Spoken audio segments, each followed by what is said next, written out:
Arestado ang isang individual at nakumpiska ang humigit kumulang 3.01 milyong halaga ng mineral ores at sasakyan sa isinagawang anti-illegal mining operation sa Barangay Poblasyon Lugait, Misamis Oriental noong Abril 6, 2026. Kinilala lamang sa alias Ungko, 28 years old ang suspect na residente sa Iligan City. Ayon sa pulisya, pinara ng mga operatiba ang isang Isuzu elf truck na nagmula sa Limunda patungong Iligan City at napansin na may kargang mga sako ng hinihinalang mineral ores.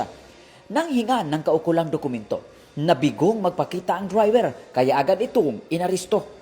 Na-recover sa operasyon ang isang Isuzu elf truck na nagkakahalaga ng 1.3 million at 171 sako ng hinihinalang mineral ores na nagkakahalaga ng 1.71 million na may kabuang halaga ng 3.01 million. Kasalukuyang nasa kustodiya na ng Lugait Municipal Police Station ang suspeka para sa kaukulang disposisyon at pagsasampa ng kaso sa ilalim ng Republic Act No. 7942 o Philippine Mining Act of 1995.